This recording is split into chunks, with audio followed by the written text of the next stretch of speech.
Hello and welcome to today's coaching Q&A session. I'm Wendy Greer with Learning Strategies and MINDTRX. And today I wanted to talk about the power of languaging. One of the things I became very aware of pretty early in my career here is how certain words tended to connect with certain ways of approaching life and certain stuck states. And I'd like to start with a couple of really profound thoughts. One is you can't start the next chapter of your life if you keep rereading the old one, which is so true, because if you keep looking at the same story and you're reiterating that same story and reinforcing that same story, you're going to tend to live that same story. Second one is Lao Tzu. When I let go of what I am, I become what I might be. And that's a lot of what I do here. I enable people and empower people to let go of the past as they've seen it, as they conceive it, as it sort of appears to be to them, and see the learning, see the opportunities in it, remove the filters they're looking through so that they can become what they might be. And so I really wanted to address this through certain aspects that what the title of this session, "The Power of Always and Never," says something about one of the things that always alerts me. If someone says "I always," it's incredibly frequently something that they would prefer not to be doing. I always shoot myself in the foot when this happens. I always go get off kilter when I'm with Aunt Josephine. I always blow money, do something silly when I get some money in the bank. It's very seldom followed by I always set firm boundaries and take control of my space. I always reinforce what my highest priorities are. Generally, it's I always do something that is sabotage. And the never is often followed by what you would like to be doing. Like, I never set clear boundaries. I never communicate well when I'm with my family. I never.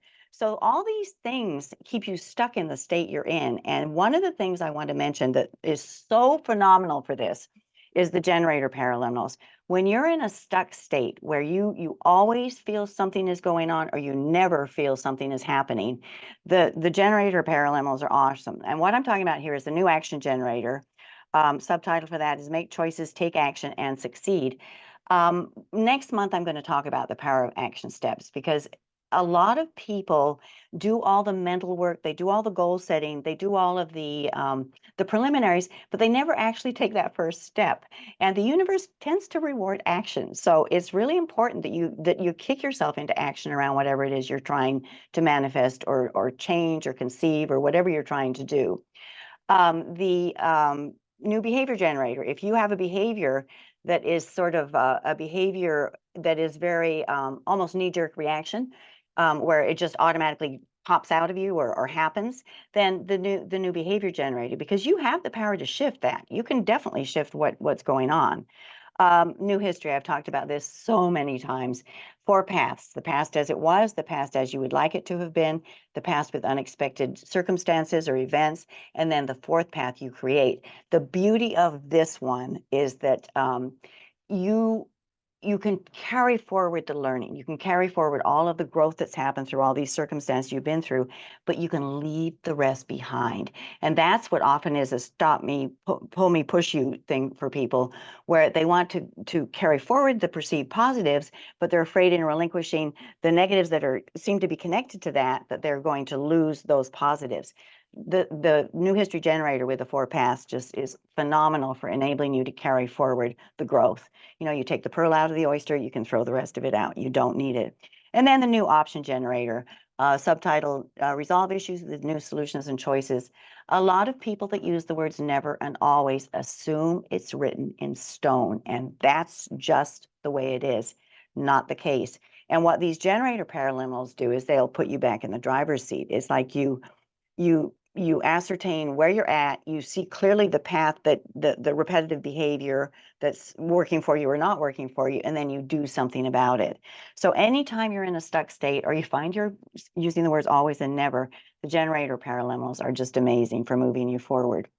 The other thing that I would encourage you to use, if there's something that you're doing, as I said, as sort of knee-jerk reaction, break the habit. Because break the habit is anytime you have something you're doing, you're sort of on automatic pilot, and so you're same thing without thinking it through. There's not even a conscious awareness that you're doing it. It's just knee jerk. So the break the habit is really good for that. I'll leave it at that. One of the things I do want to mention for those of you that are very mental, and I feel that that quality. There's a process called the inquiry process from Byron Katie. It's in her book Loving What Is, but we also used it in our Abundance for Life course. This can really jog the mental faculties that are keeping you locked.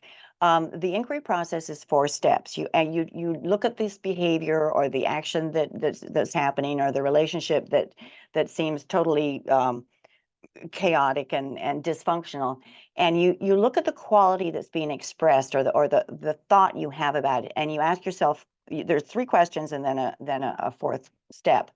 You ask yourself, is it true? So if it is true, you may say yes. You may say no.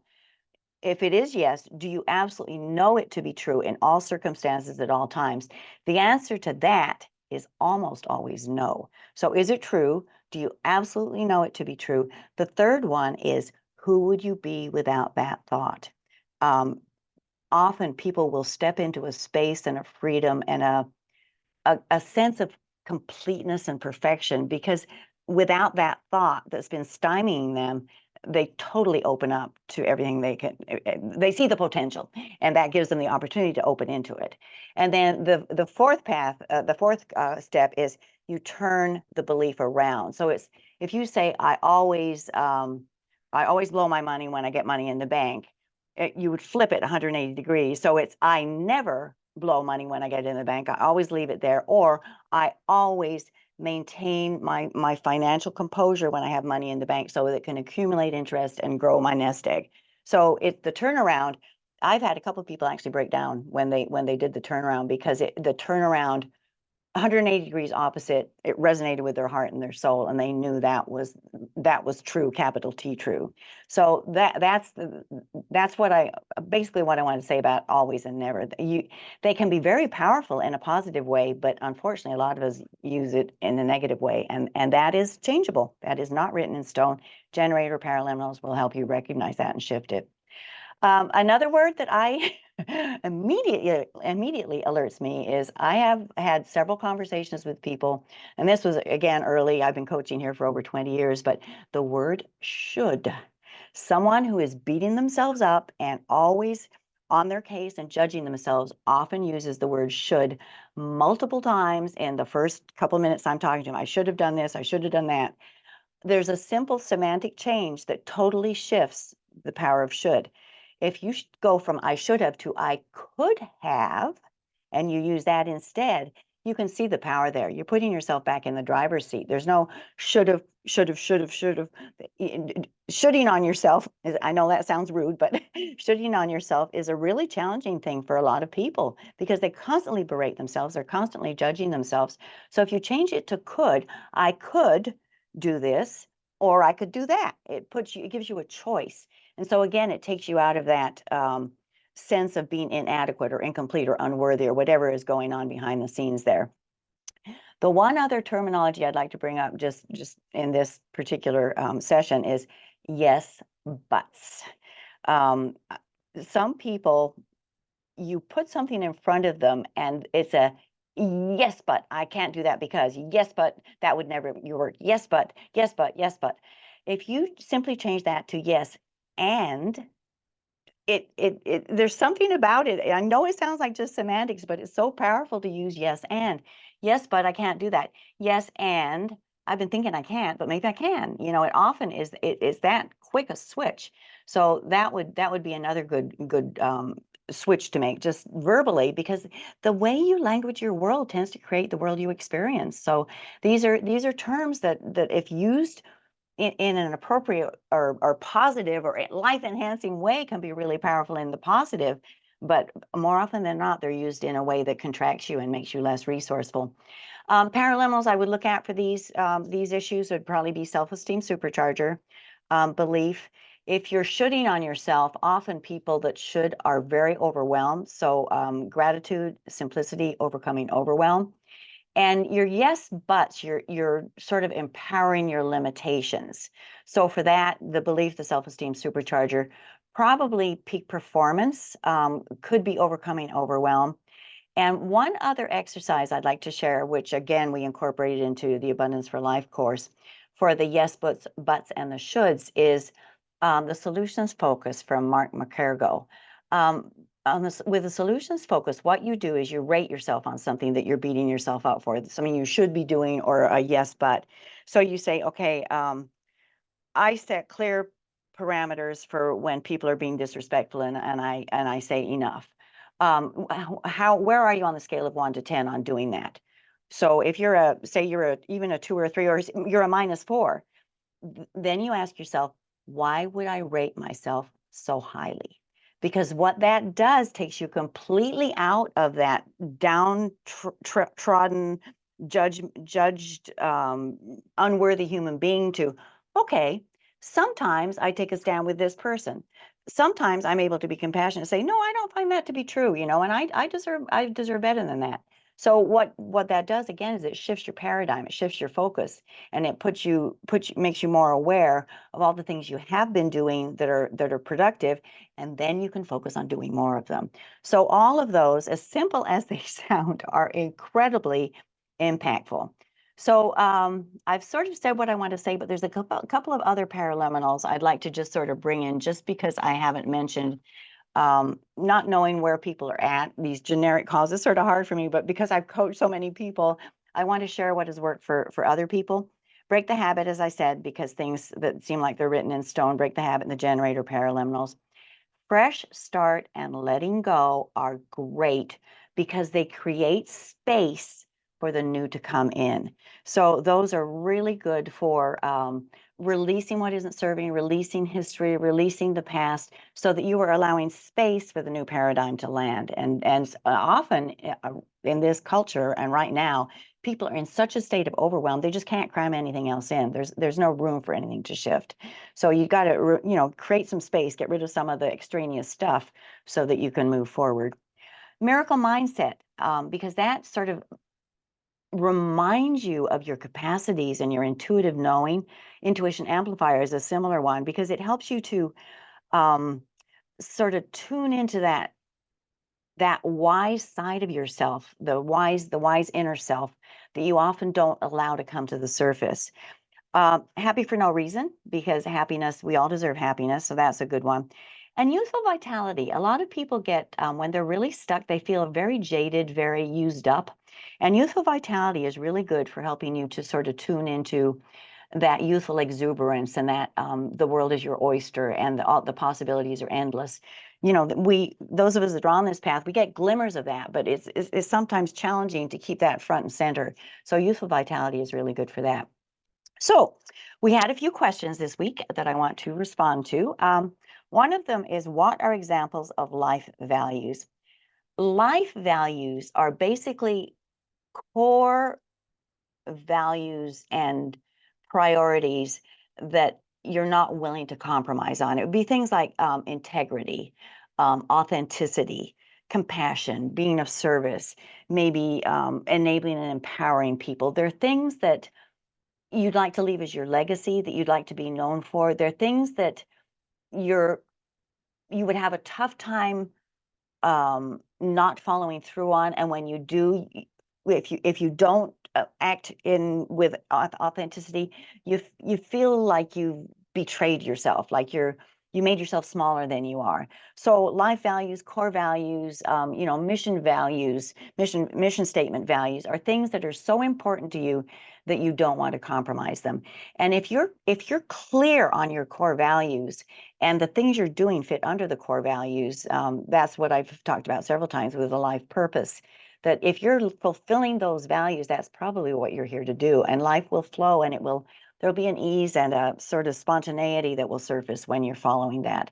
So that's what's meant by a life value. When you look back on your life, what do you want to be known for? What do you want your legacy to be? Did you live up to that legacy? Are you currently living up to that legacy you want to leave? It's really important, because if you're not aligned with that, you're going to have a tough time trying to manifest things. But if you are aligned, things definitely tend to fall in place, and there's a flow and there's a spontaneity that you'll experience. I got a piece of cottonwood floating here. There's a woman who said she won't be able to watch the session today. If you go down to the live events, if you scroll down in your MINDTRX app, down beneath the live events and have the picture of Paul, right below there, there's recordings of the Q&A. So yes, you can access after the fact. How to control negative thoughts. I've sort of already dealt with that. That was a question that came in on the Survey Monkey. The Mark McCargo example that I talked about, the solutions focus, is really good, because then you start focusing on taking your focus away from the negative to the positives. But the paraliminals I would probably look at would be gratitude. The more you express gratitude for things, the more you see to be grateful for, and the more you put yourself in the flow of positive thoughts, you deserve it. Because again, if there's a worthiness issue or a self-esteem issue, it's going to be challenging to find the positives, particularly when you feel like you're stumbling around in the dark. You sort of judge yourself that you're not doing it right. You should be doing it this way, Yes, but a new option generator that will help you to find new options. And another one that is really a workhorse is finding treasure, because we all have wisdom inside us. We all have knowledge and insights that we're not accessing. So those are the ones that I would probably look at for that. Comment here: I have been manifesting many goals, big and small, over the years, thanks to Paraliminals and Paul Sheely's courses. However, many times I have difficulty manifesting money and cash flow, which I find quite abstract. How can I go about this? Joanne. Okay, I would definitely take a look at what does financial abundance mean to you. How would it feel if you had abundance flowing in your life? What would it enable you to be? How would you be expressing the fact that you have that financial abundance? Jan Canfield has said for years, it's not the things we want, is the way it makes us feel. It's a consciousness rather than an actual necessarily a physical manifestation. It's an enabler.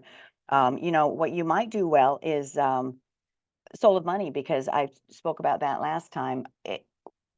Money is an energy that's exchanged for your energy. So what do you want to do with that energy? How do you want to spend it? Is the way you're spending it now worth what you're receiving in return? Self-Esteem Supercharger, belief would be good. I want to give you an example of how important it is that you'd sort of tune into what the abundance means and enables you to do. I had a really interesting client when we first released the Abundance for Life course. I'll call him David. And he was a lay minister, and he had an incredible capacity to get people involved, and he was involved in some multi-levels, and he had a couple of entrepreneurial ventures going. But whenever he was close to success, he would do something silly. And it was incredible. He even married a woman who loved to go out shopping. And so he'd call me, he'd be back in the morass again. He was, in debt over his head and struggling.